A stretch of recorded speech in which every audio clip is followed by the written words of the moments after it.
What is up, YouTube? It is Evan. I am coming to you with another video. So I wanted today to talk about conjugal visits. For those of you that don't know, a conjugal visit is a visit that allows someone to go and essentially play house with their inmate spouse, boyfriend or girlfriend, and it gives them like a moment of civility, like they're not locked up in prison for the rest of their life, which, mind you, they are. They're not in there for no onesie twosie easy little misdemeanor. No, they are doing some time. So I have an article brought up, and the entire text is all the script of it, so everything that's written down is said in this video.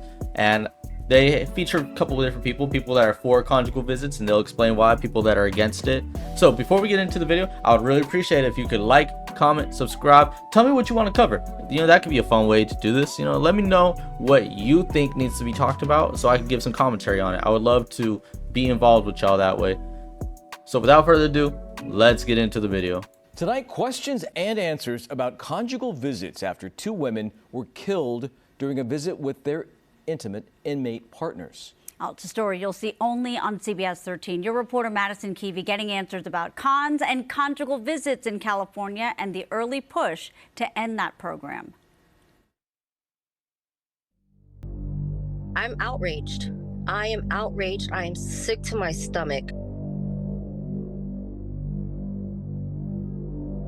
Tanya Thomas and Stephanie Dowells, two women killed within months, strangled while on conjugal visits with their inmate partners inside Mule Creek State Prison in Amador County.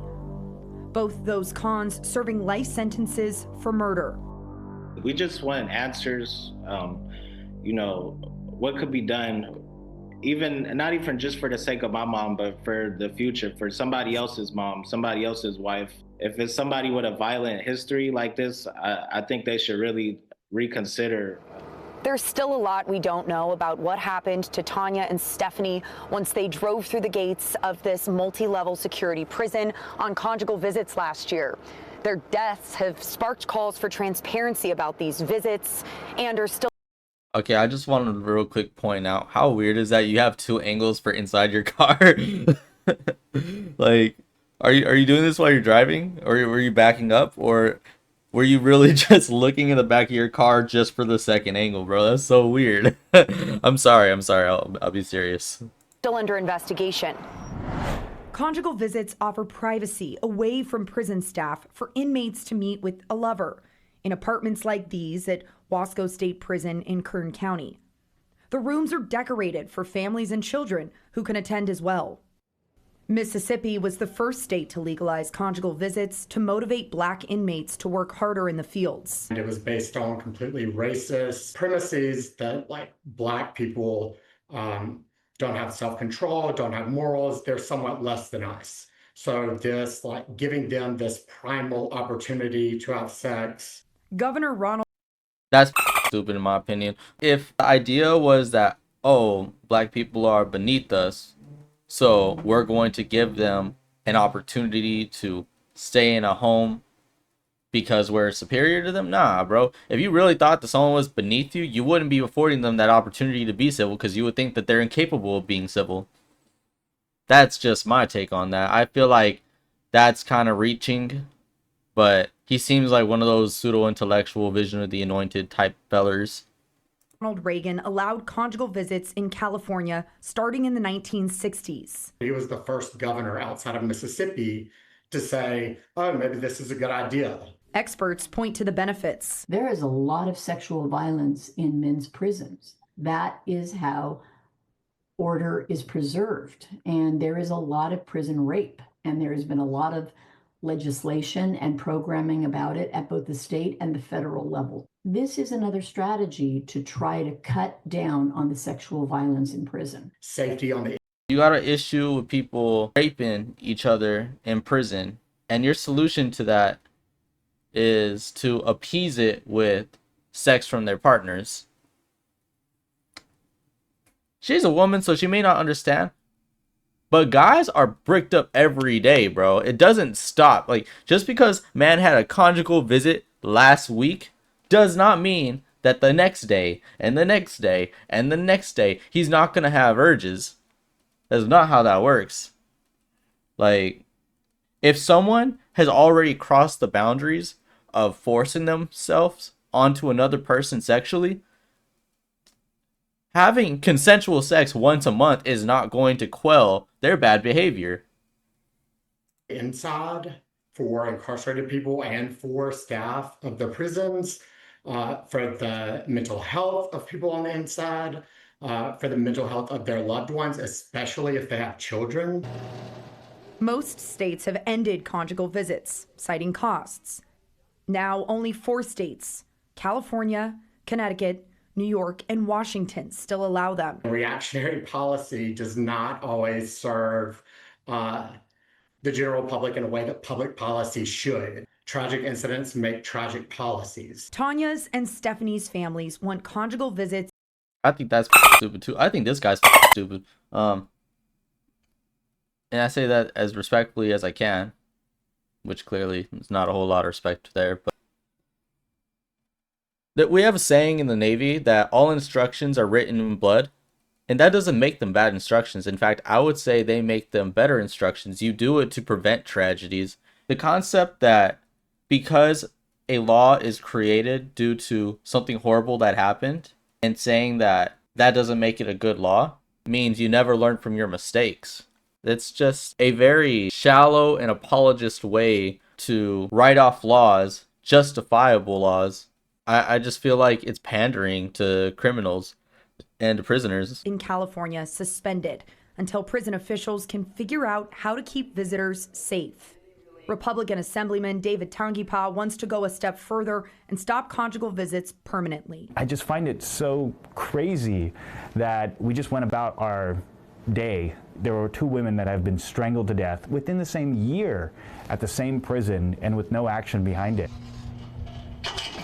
I found out that guards actually go to Target, pick up date night, and grab condoms, food, snacks, take that, and then the prisoner that is there, life in prison without parole, is moved to an on-site apartment complex. It was insanity that we were having paid date night off of the backs of taxpayers for murderers in prison. Taxpayers are paying for this. For date night in prison. I find that people use these electroshock words like date night. What is it? What? Electroshock? Electroshock, dog. Like, you know, there's an easier way of saying that. It's called a buzzword. Electroshock. And what is it? Not a date night? It is a date night for men and women who are in prison, life without parole. These aren't traffic tickets. These are murderers. Sometimes they're rapists. And it just shows they don't understand anything. They don't understand what prisoners are going through, and they don't understand what corrections officers are going through. Let's not try and pretend that this is something good for the correctional officers, first off. In my opinion, I feel like people, specifically women, dying during conjugal visits, imagine how that weighs on a correctional officer's mind. That they couldn't protect them because you have this prisoner unsupervised in this apartment who's clearly had a violent history, and he couldn't protect them. That's what correctional officers do. They keep the public safe from people that have already gone through the system and have been found guilty. They couldn't save them. Imagine what that does to a correctional officer's mind.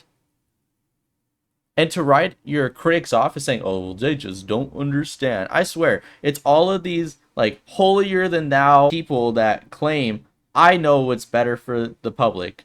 Rather than be open to the idea that you might be wrong.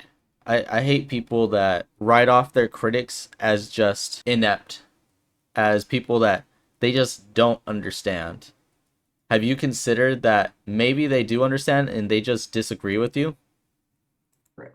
Do you see a world where California stops the conjugal visits? Not California. CDCR And with all the stupid that she did spout, that's probably the only thing where she might have a point. Unfortunately, this is California. Republicans are in a super minority, and Democrats love making laws that suit prisoners and criminals rather than the general public and their victims. But times are changing. I feel like more people are privy to the fact that this goes on.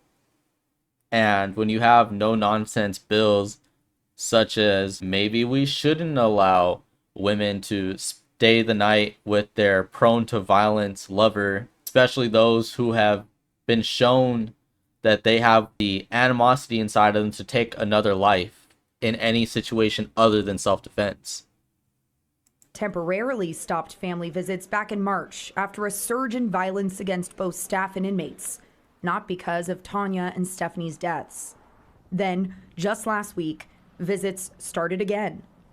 But for Tanya and Stephanie's families, these state-sanctioned conjugal visits came at the ultimate cost. We need to get these stories out. We need to get these policies, procedures changed urgently, because there could be visitors up there right now that's about to die. Now, these cases are making their way through the courts. Anthony Curry has been charged in Tanya Thomas's death and has already appeared for the first time in court. That was last month. David Brinson, however, has not been charged with anything. And we're told by the Amador County DA that they are waiting on a supplemental investigation before making any charging decisions here. Of course, I'll also say we're waiting for a list of responses from CDCR, from numbers to costs to, more information about those alleged target runs. Mm-hmm. Right. It's pretty eye-opening to hear what they had to say about, okay, well, we want to stop the sexual desires or whatever in prison. But when you hear a lot of this too, a lot of the pros are the fact that they want to keep those family ties in an effort for the prisoners to not go through recidivism and get out and be more angry and continue crimes. That's the only point so far in support of conjugal visits that makes sense to me. The fact that you're arguing that, oh, well, this is for the primal sexual urges of these men so they don't go and rape other men. That is such a non-argument to me, dude. That's like the equivalent of saying that, well, we don't want these murderers to kill anyone else, so we're going to let them like kill a dog once a week. Like, no, bro, what? Oh, goodness, man. But trying to maintain that family unit, show that there's something worth living for on the outside of prison, that makes sense to me. But guess what? You could accomplish that without unsupervised visits. There is such a thing as visitation. There is such a thing as Zoom calls. My cousin was locked up not too long ago. We had Zoom calls. You could see face to face, see how they're doing, talk to them in a what feels to be a more private setting. There's ways around this that doesn't involve leaving a woman alone with a murderer.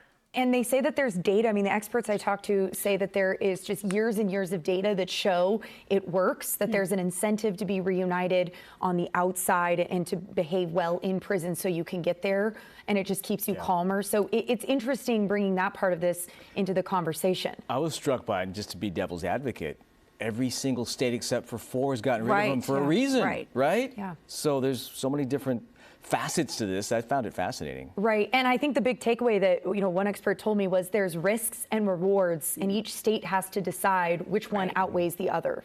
And of course, when you see the cases we just saw here, you can understand. When lives are lost, I mean, it's a game changer. Madison, thank you. In-depth reporting. Yeah, great job, Madison. Kiwi, yeah, great job, great reporting. I really liked that. I just want to pour a little into this, right? I obviously am against these conjugal visits continuing. There's a reason why only 4 states do it. And they may say cost, but to me, that is just hiding the real moral issue at hand.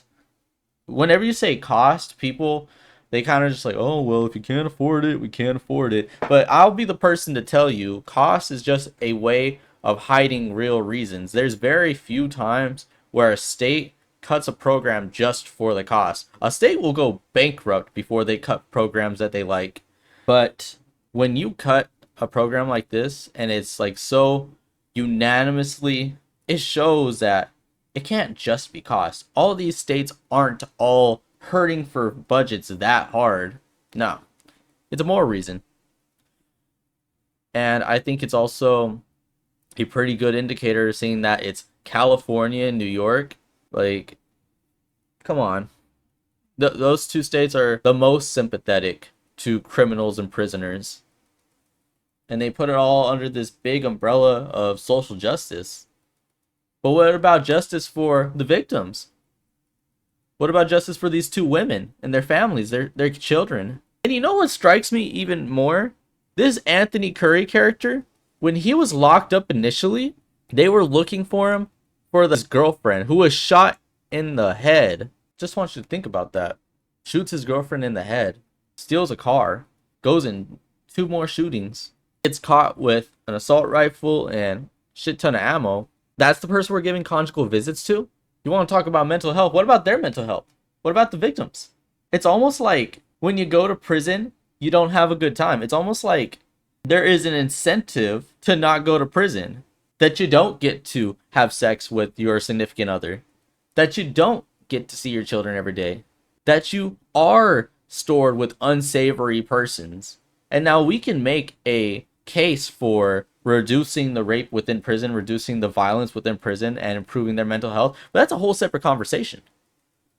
The fact is, we shouldn't be rewarding prisoners who have a tendency to violence and putting good people at risk. You want to reward them? Have a fucking ice cream social. Give them another Zoom call. But there's no reason that someone that was locked up for life should be unsupervised. We've already made the decision that they are too dangerous to participate in the greater society. Why on earth will we allow them to go unsupervised, man? It's asinine to me. Anthony Curry, 2 shootings, shot his girlfriend in the bed, and then this one. The other murder,